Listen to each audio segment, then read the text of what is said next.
আসসালামু আলাইকুম রহমতুল্লাহি ওয়া বারাকাতুহু। সম্প্রতি সোশ্যাল মিডিয়ার অত্যন্ত সুপরিচিত একজন বক্তার একটি বিশেষ উক্তিকে কেন্দ্র করে অত্যন্ত সাধারণ মানুষগুলোর মধ্যে একটা বিভ্রান্তিমূলক পরিবেশের সৃষ্টি হয়েছে। উক্ত উক্তিটাকে কেন্দ্র করে উক্ত ব্যক্তিটাকে নানাবিধভাবে প্রশ্নবিদ্ধ করা হচ্ছে। উক্ত ব্যক্তিটি হচ্ছে শায়েখ আহমদুল্লাহ সাহেব। আলহামদুলিল্লাহ আমরা সবাই ওনাকে চিনি। উনি শুধুমাত্র যে পুরো বাংলাদেশের একজন সুপরিচিত বক্তা তাও নয়, এমনকি পার্শ্ববর্তী দেশগুলোতে আলহামদুলিল্লাহ ওনার সুখ্যাতি ছড়িয়ে গিয়েছে। উনি ওনার এমন একটা অবস্থান তৈরি করেছেন আলহামদুলিল্লাহ। তো যাই হোক, উনি একটি বিশেষ উক্তি করেছেন সম্প্রতি, যে উক্তিটাকে কেন্দ্র করে রীতিমতো সোশ্যাল মিডিয়া এখন তোলপাড়। অর্থাৎ উক্তিটা ছিল এরকম যে উনি বলেছেন যে আল্লাহ রাসূল হযরত মুহাম্মদ সাল্লাল্লাহু আলাইহি ওয়াসাল্লাম ওনার সুদীর্ঘ 63 বছর জীবনে উনি 40 বছর বয়স যখন ওনার হয়, ঠিক 40 বছর বয়সেই উনি নবুয়ত প্রাপ্ত হন, এবং নবুয়ত প্রাপ্ত হওয়ার পরেই উনি নবী হন এবং উনি ওনার দায়িত্ব পালন করেন। তার আগে উনি নবী ছিলেন না, এমন একটা উক্তি উনি করেছেন। যে উক্তিটাকে কেন্দ্র করে এখন নানাবিধ একটা বিতর্কিত সমস্যা সৃষ্টি হচ্ছে, যেটা আমরা দেখতে পাচ্ছি। বিশেষ করে উক্তিকে কেন্দ্র করে কি বলবো আমি, যে ভাইরাল হওয়া যে তাহেরি হুজুর, এই উক্ত তাহির হুজুরের মতো ব্যক্তিদেরও দু চারটা কথা বলার, দু চারটা চ্যালেঞ্জ ছুড়ে দেওয়ার এবং ওনাকে উদ্দেশ্য করে কি বলবো হিংসাত্মকমূলক উক্তি করার দুঃসাহস তৈরি হয়েছে। তাহির হুজুরকে আমরা সবাই চিনি আলহামদুলিল্লাহ। উনিও যথেষ্ট একজন ভাইরাল ব্যক্তি। ওনার নামের পাশে যদি আমি ব্রেকারে যদি আপনার তেহেরি, বিরানি অথবা সিন্নি এই জাতীয় নাম সংযুক্ত করি, খুব একটা ভুল হবে না। কেননা উনি যে মাজার পূজারীর সাথে সম্পৃক্ত রয়েছেন, ওনার যে কৃতকর্ম, অর্থাৎ উনি যেভাবে ইসলাম প্রচার করার চেষ্টা করে যাচ্ছেন, ঠিক আছে, এগুলোর সাথে আসলে এই শব্দগুলোর সাথে সম্পৃক্ততা রয়েছে যথেষ্ট। অর্থাৎ ওনার মতো ব্যক্তিও আজকে দেখা গেছে যে এই শায়েখ আহমদুল্লাহ সাহেবকে উদ্দেশ্য করে চ্যালেঞ্জ ছুড়ে দিচ্ছেন, ওনার নামে মামলা করবেন। আসুন ছোট্ট একটা ভিডিও ক্লিপ আমরা দেখি, তারপরে বাকি কথা বলছি।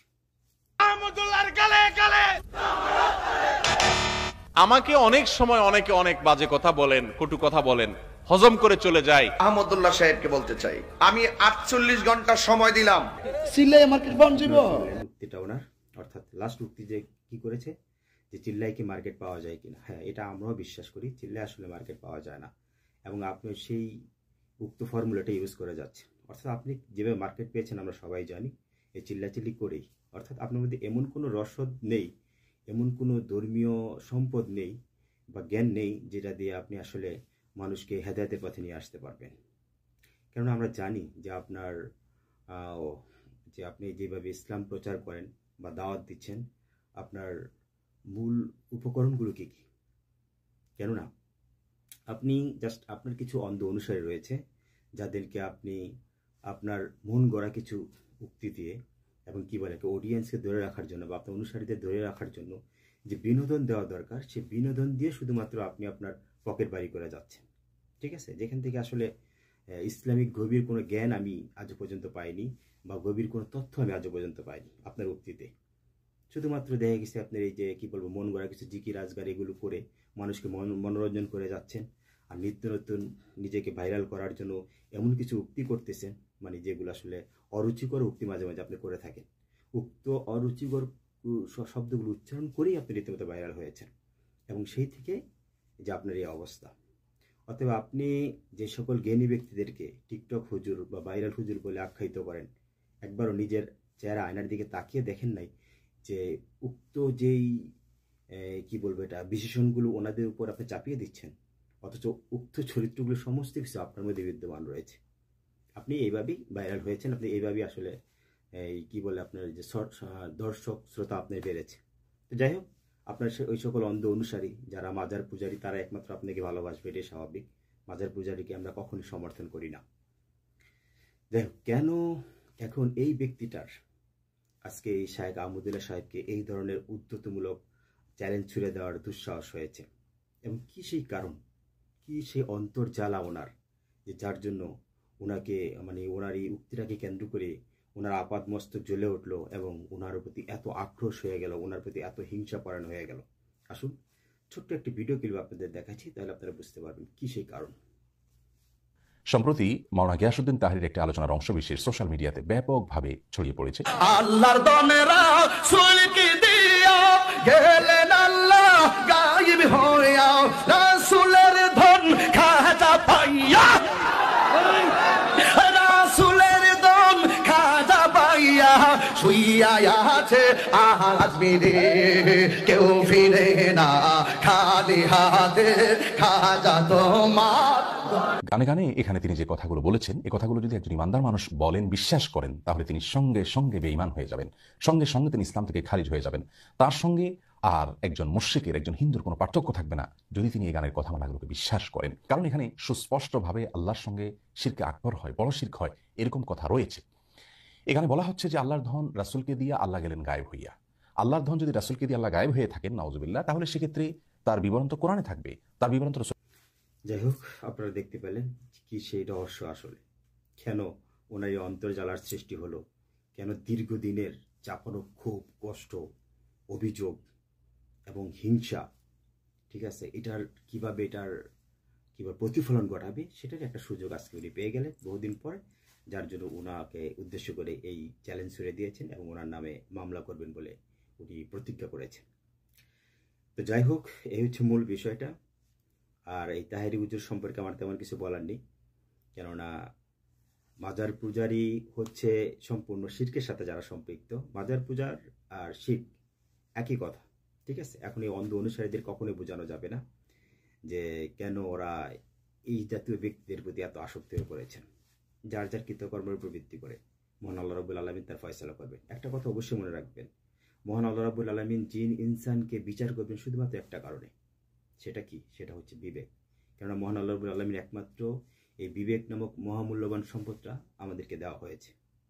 সুতরাং আমরা আমাদের বিবেক দিয়ে আমল করে জান্নাতে যাব না জাহান্নামে যাব, সেটা আপনার আমার একান্ত ব্যক্তিগত ব্যাপার। যাই হোক, এবার আমি মূল টপিক্সে চলে যাচ্ছি, অর্থাৎ শায়েখ আহমদুল্লাহ সাহেব যে উক্তিটা করেছিলেন, উক্ত উক্তিটা সম্পর্কে আমি যদিও এই বিষয়ে অত্যন্ত গভীর কোনো জ্ঞান রাখি না, যেহেতু আমি কোনো আলেম, মুফতি, মাওলানা বা মুহাদ্দিস নই, অত্যন্ত সাধারণ একজন মানুষ। তারপর আমার সাধারণ দৃষ্টিকোণ থেকে আমি আপনাদেরকে সহিহ হাদিসের রেফারেন্স দিয়ে কিছু কথা বলবো, যদিও বিষয়টা অত্যন্ত স্পর্শকাতর। তারপরও জাস্ট আপনাদের মধ্যে যে একটা বিভ্রান্ত রয়েছে, বিতর্কিত হচ্ছেন আপনারা এবং এটা নিয়ে রীতিমতো প্রশ্নবিদ্ধ হচ্ছেন, এটারই একটা সহজ সমাধান দেওয়ার চেষ্টা করবো ইনশাআল্লাহ।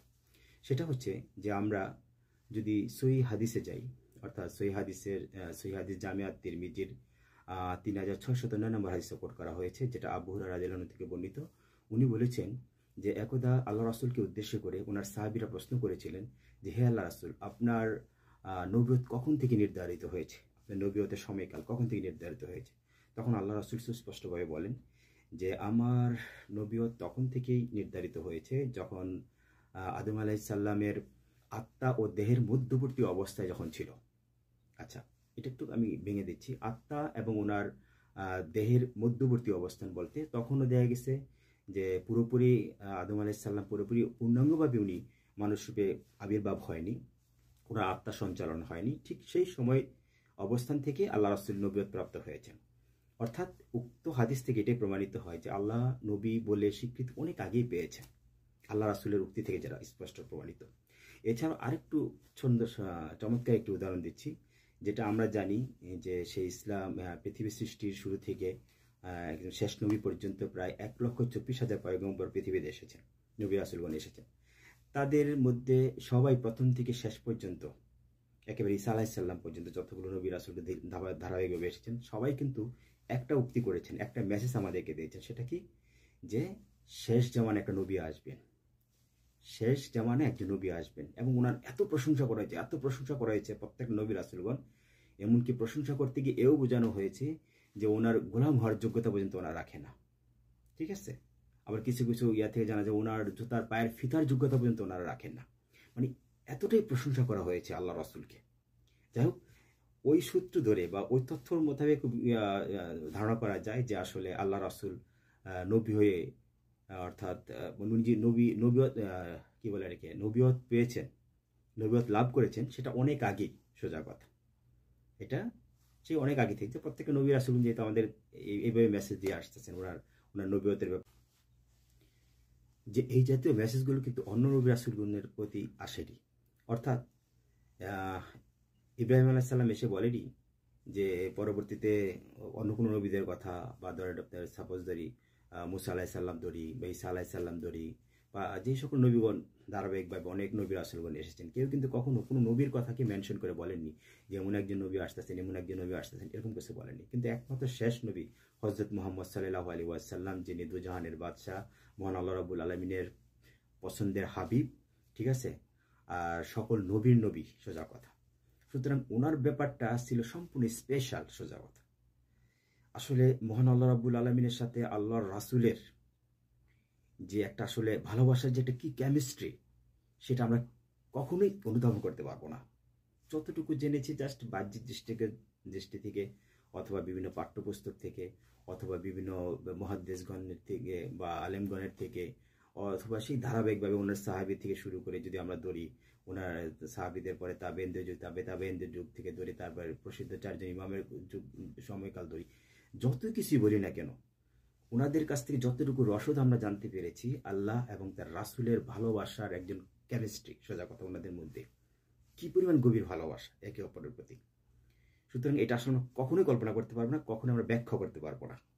শুধুমাত্র এতটুকু কথা আপনাদের বলতে পারি, যেহেতু যুগ যুগ ধরে যতগুলো নবী রাসূলগণ এসেছেন, 1,24,000 পয়গম্বর, প্রত্যেকেই কি করছেন, আল্লাহ রাসূলের এই সুসংবাদটা দিয়েছেন, উনি আসতেছেন। সুবহানাল্লাহ, আলহামদুলিল্লাহ, আল্লাহু আকবার। কত বড় মেহমান উনি, এবং সারা জাহানের জন্য কত বড় রহমত উনি, আসলে সেটা বলে শেষ করা যাবে না।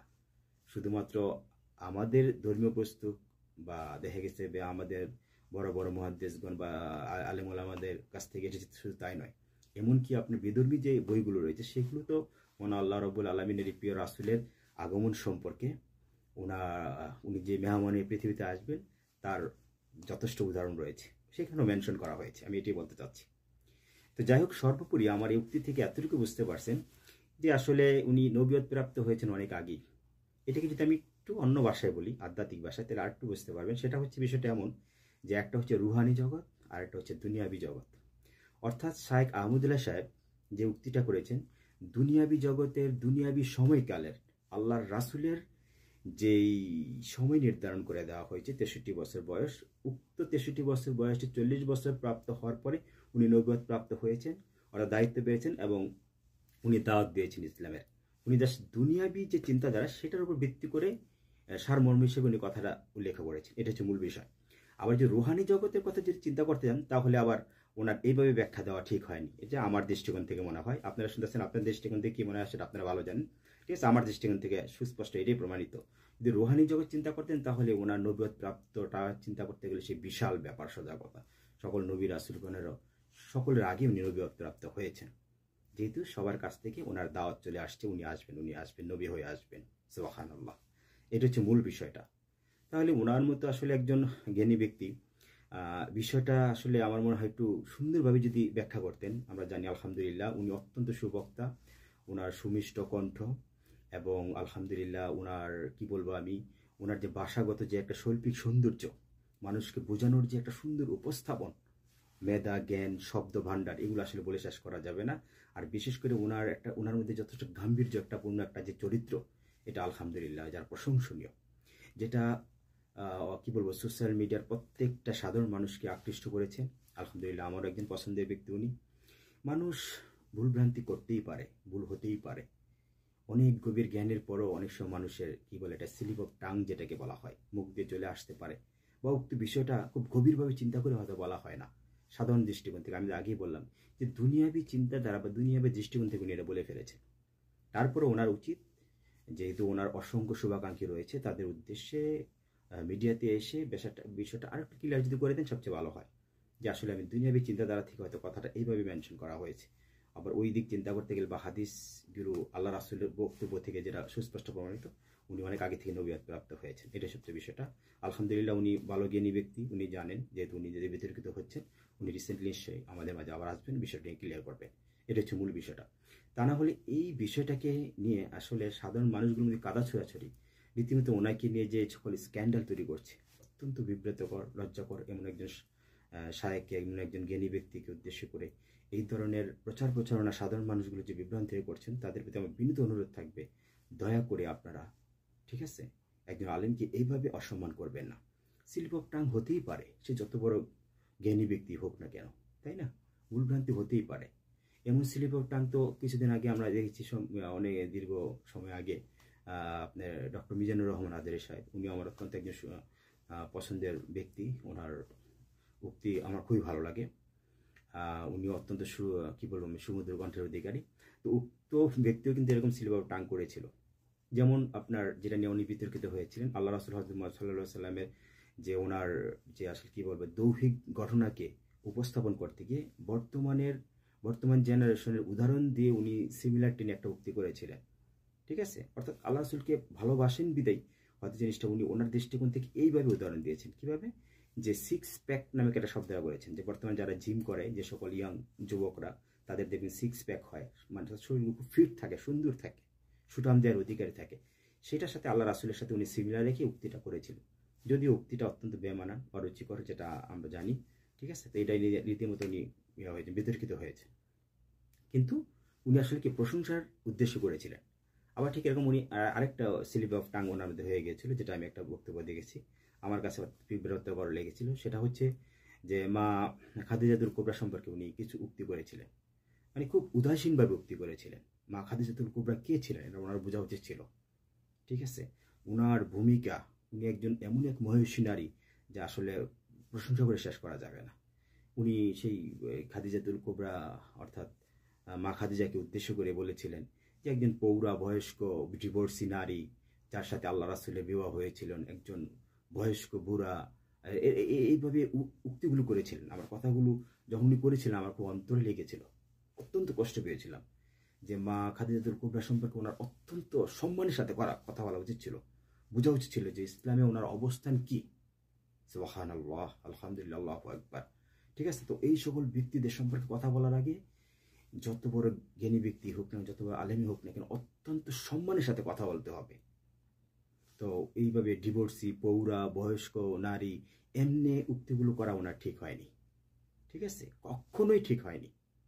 তো এরকম ভুল হয়ে যেতে পারে, ঠিক আছে? পরবর্তীতে উনি আবার সেটার ভুল সংশোধন করেছেন এবং দুঃখ প্রকাশ করেছেন, ঠিক আছে? তো আমার মনে হয় শায়েখ আহমদুল্লাহ সাহেব উনিও ইনশাল্লাহ এই বিষয়টা ক্লিয়ার করবেন।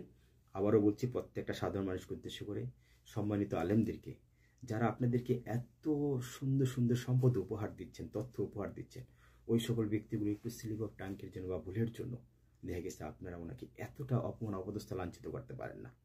কিছু দুষ্কৃতিকারী লোক রয়েছে, ঠিক আছে? কিছু মাজার পূজারী, পীর পূজারী বা এই জাতীয় অনেক দুষ্কৃতির লোক রয়েছে, যারা আসলে ভালো ব্যক্তিদের উত্থান পছন্দ করেন না, প্রচণ্ড হিংসা করেন। ওই সকল ব্যক্তিগুলোর কি আপনারা 2-4টা কথা বলার সুযোগ করে দিচ্ছেন। এটা অত্যন্ত ঘৃণিত, অত্যন্ত গর্হিত একটি কাজ।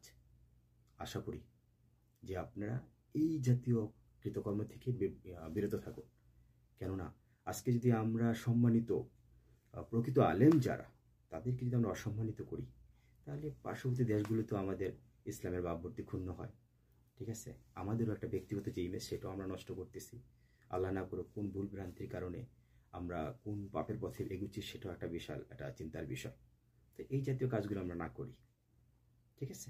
একটা মানুষের ভালো দিকগুলো সবসময় বেশি চিন্তা করবেন, বিতর্কিত ভুল ভ্রান্তিগুলো বিষয়গুলো একটু ক্ষমা সুন্দর দৃষ্টিতে দেখার চেষ্টা করবেন।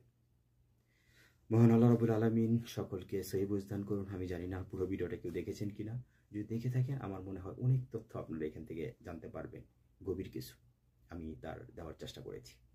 মহান আল্লাহ রাব্বুল আলামিন সকলকে নেক হেদায়েত, নেক হায়াত দান করুন।